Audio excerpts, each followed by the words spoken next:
Here with a new episode of Scales and Tales, and this is Modal Pockets, and this episode is a continuation of the recent Pentatonic Pockets episode. And the information in that lesson first appeared in the Billy Gibbons Soloing Secrets, so all three of these lessons are linked or connected. And this episode is going to dive even deeper, because we're going to move away from pentatonics and actually explore modes.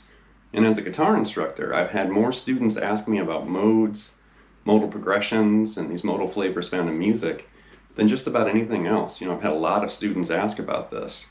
And I've been teaching guitar since I was in high school. I was around 17 when I started. And definitely through the years, I've noticed lots of focus and questions regarding modes. And if you want to dive even deeper, I actually had a lesson in Guitar Player magazine. I guess that would have been like the August 2017 issue with Melodic Journey, which was a tribute to Neil Schon of Journey.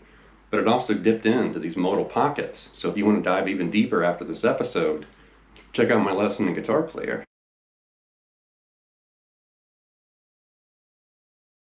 This episode is going to revolve around the key of E major, or Aeolian is the modal name. And the Guitar Player lesson I mentioned was actually in the key of G.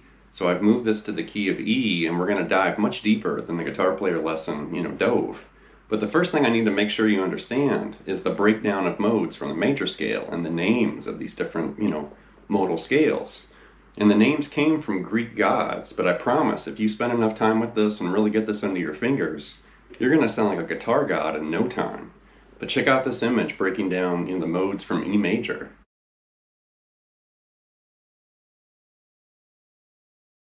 This episode featuring modal pockets. It's very similar to what we had with pentatonic pockets, and we're going to basically target a small area or one octave fragment or a pocket on the fretboard.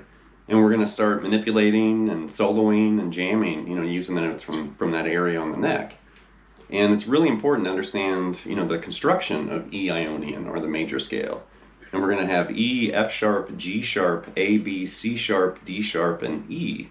And that's the one octave spelling of E Ionian. And here's a chart with the notes, kind of laid out so you can see it. And I did keep the billiard theme just because I thought it was kind of cool. But here's E Ionian spelled out.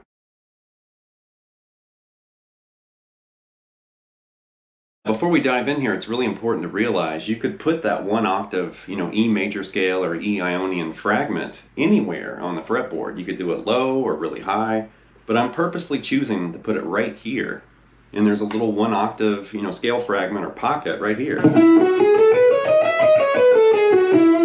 there's your E, F sharp, G sharp, A, B, C sharp, D sharp, and E.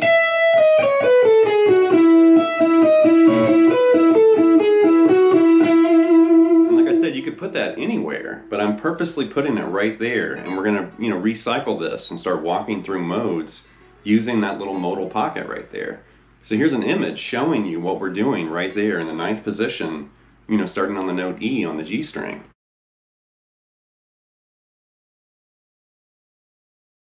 As far as that opening jam, I just basically served up E Ionian, using a very kind of stock chord progression, but that was E major, and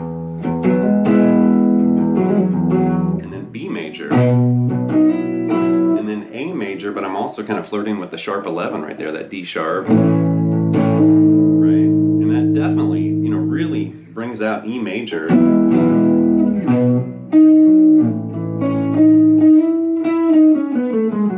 Right, it fits perfectly.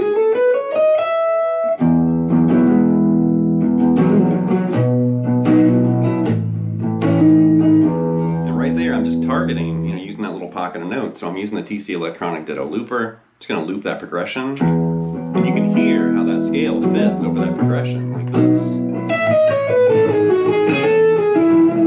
Right? Really basic.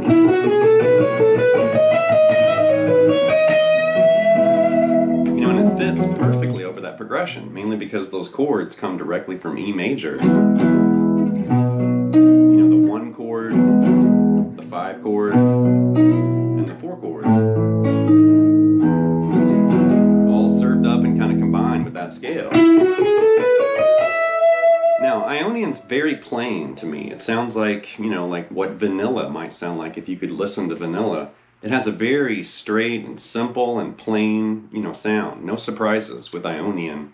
And it's, you know, it's not really, I hate to make it sound like it's a boring scale, but it is kind of just very limited as far as what it can do. You know what I mean? It's not the most exciting thing you're going to play on the guitar, but it's important because that's the first step in understanding modes. Next mode is Dorian, right? We're going to play F sharp Dorian. So what we're going to do is we're going to keep that modal pocket, that 1 octave, you know, E major scale. We're going to, you know, continue to target that, but I'm going to basically change the chord, you know, behind the scale. So instead of playing over E major, now we're going to be playing over, you know, F sharp minor 7. So we're changing the chords, but we're keeping the scale. And this is one approach to understanding and using modes. And there are hundreds of different approaches for soloing and using scales and modes and stuff. Chord scale, you know, relationships. But we're just going to basically change, you know, E major to F sharp minor 7. And that simple alteration is going to really drastically change the way this sounds.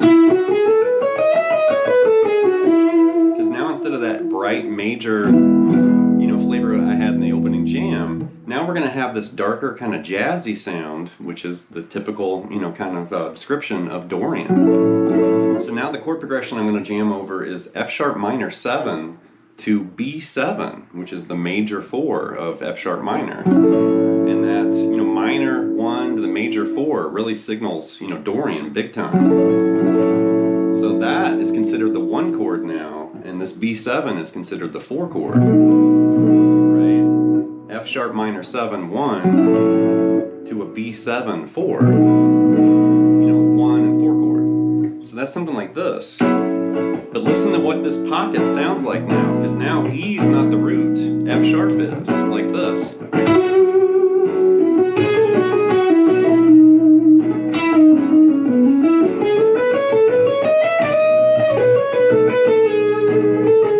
You know, F sharp is the root, right?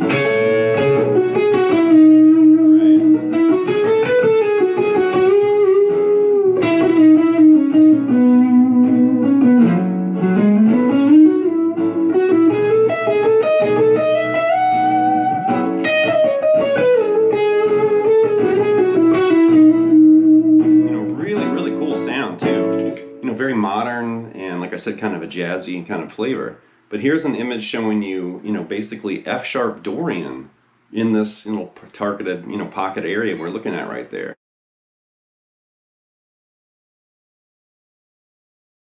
Next up we have Phrygian, and in the key of E major or Ionian, if we're building modes, we're going to have G sharp Phrygian. And Phrygian's really interesting, a very exotic sound, and you'll hear this in a lot of metal and flamenco and jazz music. You know, very distinct flavor. Right?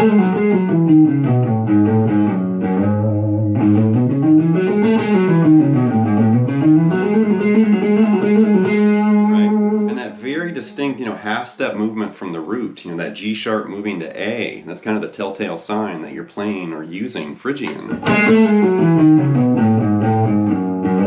here I'm just kind of playing with like a G sharp power chord, you know, as far as the loop or the chord progression. A G sharp power chord. And then right there I'm moving to this A major thing.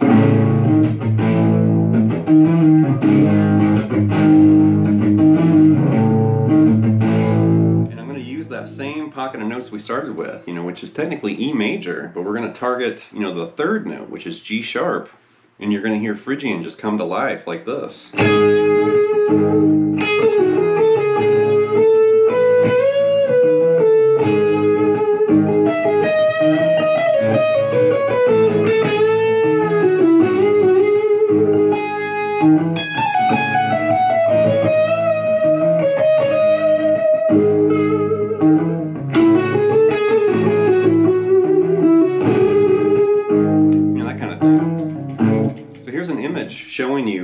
what happens when we change the chord from E major and then F sharp minor 7, and then we change it again, technically, hitting G sharp minor 7.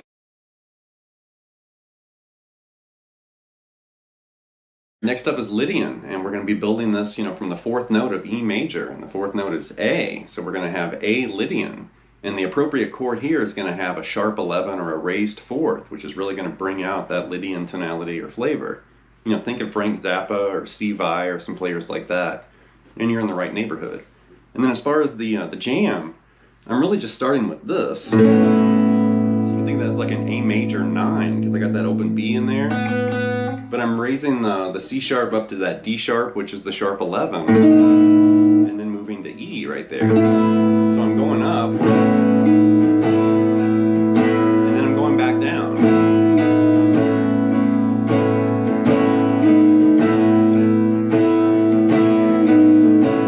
And that's what I'm looping. And then I'm still just going to play right out of that little modal pocket right there, but I'm targeting the note A, which is really going to bring out this Lydian flavor like this.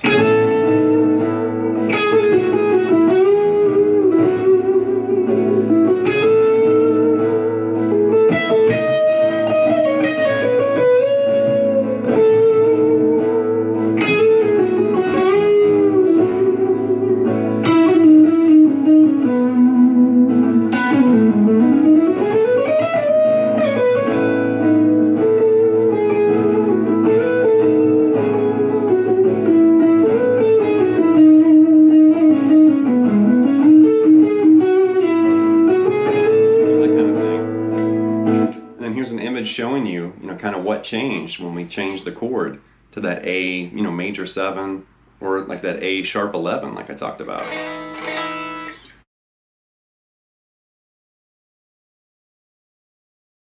next up is Mixolydian, a very popular and common, mode from the major scale, and we're going to be hitting B Mixolydian because we're building from the 5th note in the scale. And as far as the backing track here, I'm really just kind of flirting around with B7. So I'm grabbing this, and I'm kind of raising that D sharp up to E right there. So kind of like a B7 sus4 kind of.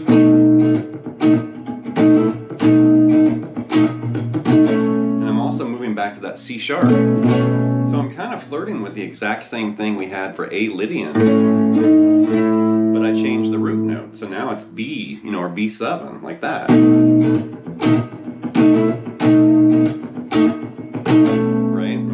Up like that, which, like I said, technically was the exact same thing we did here, but with a different root note like that. But then if we, loop that kind of rhythm part, and I use this modal pocket right there, but target the note B, you're going to hear B Mixolydian pop out like this.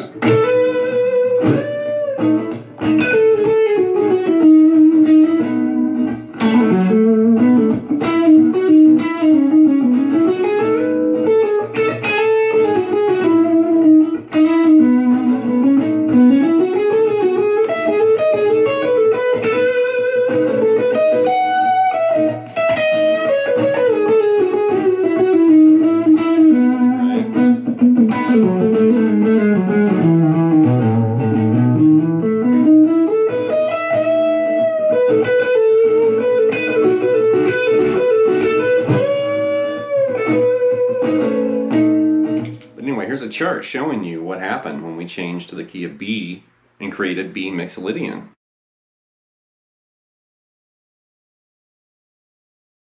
Next up, we're building a mode from the 6th note from E major, and that's going to be Aeolian, and the 6th note in the key of E is going to be C sharp. So we're looking for C sharp Aeolian, which is also the natural minor scale. And we've talked about Aeolian and natural minor a lot, so this should be, familiar territory for most of you watching out there. But once again, we're going to shift everything away from E major, and we're moving to where this is going to be the one chord, C sharp minor. And you can do C sharp minor 7, or some variation, of C sharp minor thereof. But as far as the progression, what I'm going to loop, I'm really just moving between C sharp minor 7, and then I'm moving to A major, to B major. So we had both those chords earlier in a different jam in a different key, but we weren't in C sharp minor. So that's going to function a little bit differently, because now C sharp minor is the 1 chord, A is going to be the 6, and B is going to be the 7 of C sharp minor, right? And I'm going to loop that, with the looper, and we're going to solo out of this little pocket, the modal pocket we've been targeting here. But keep in mind, since we're right here, basically, and we're in C sharp minor, the C sharp minor pentatonic box is right there. Right? So keep that in the back of your mind too when you start jamming with this. But here's C sharp Aeolian, like this.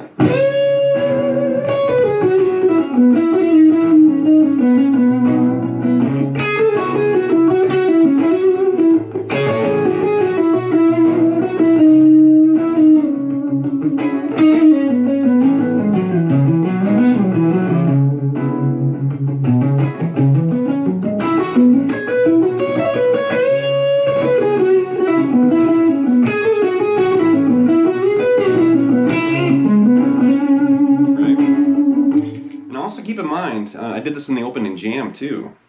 In the back of my mind, I'm targeting that modal pocket. And even though sometimes I kind of drift away from it, like I said, in the back of my mind, I'm still thinking of that. And then I kind of drift my way back into it. So that's one thing you want to do when you're jamming and getting used to these, pockets, whether they're pentatonic or modal. Target, that pocket, but then get away from it. And then get back into it and get away from it and back into it. And this is going to basically start to spread on your fretboard almost like a rash. Just think of, you're kind of itching this little area right there. And then the next thing you know, that's going to spread. And the next thing you know, it's going to be all over the entire fretboard. And you're going to start soloing and targeting notes like that. But you have to start somewhere. And that's with these little pockets like this.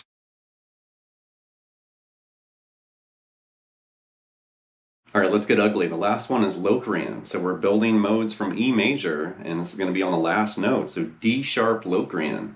And we're a half step away from where we started. D sharp is just a half step away from E. So that right there should tell you this is going to be very dissonant and tense. And it's basically, calling for a D sharp minor 7 flat 5 chord would be the appropriate, tonality right there. You're not going to find that in very many love songs or happy, like pop tunes. Definitely much darker jazz, prog rock, and some experimental music and stuff. So D sharp minor 7 flat 5 would be the appropriate chord. And as far as what I'm jamming or looping here, I'm really just playing with that D sharp flat 5 right there. Right? And I'm also reaching back and grabbing that C sharp. And I'm also reaching up and grabbing that E. So once again, we're playing with the same thing I was playing with earlier. Like in A Lydian, we had this. And then when we changed to B Mixolydian, I was still flirting with those same notes. And here we are in D sharp Locrian, and I'm still playing with those notes, but I'm doing it like this. Right? Kind of camouflaged in there. And I'm going to play with that pocket, we've been playing with the whole lesson, but I'm going to target that last note, D sharp, and you're going to hear Locrian just screaming out like this.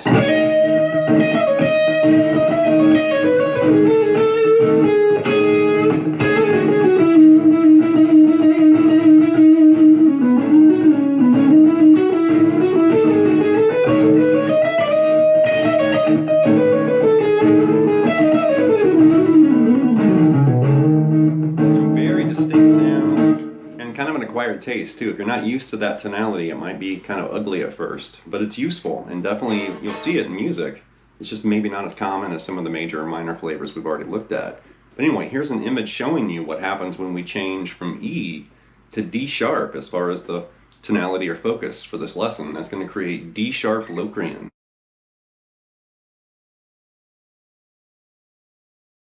All right, that's going to wrap this episode of Scales and Tales with Modal Pockets, a continuation of the Pentatonic Pockets we originally looked at a few weeks ago. And there's actually more to this, so I could put together a part 2 depending on the feedback and reaction from this.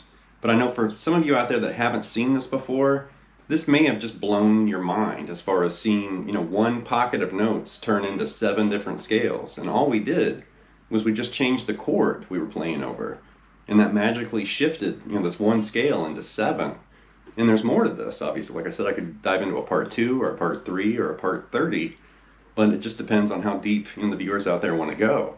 Because we can get crazy, with this idea. But like I mentioned earlier, we're really just targeting one small pocket or area on the fretboard. And almost like a rash or poison ivy or something, if you start scratching around right here, the next thing you know, these ideas are going to start moving around. It's going to expand across the fretboard. And then you'll start playing in multiple pockets. And then the next thing you know, you'll start soloing all over the fretboard with conviction and authority because you know your way around. But there's only one place to start, and that's with this little pocket, technique or approach. So anyway, leave some feedback and comments. Please subscribe to Night Lessons, and I'll be back before you know with more content and material. Thank you.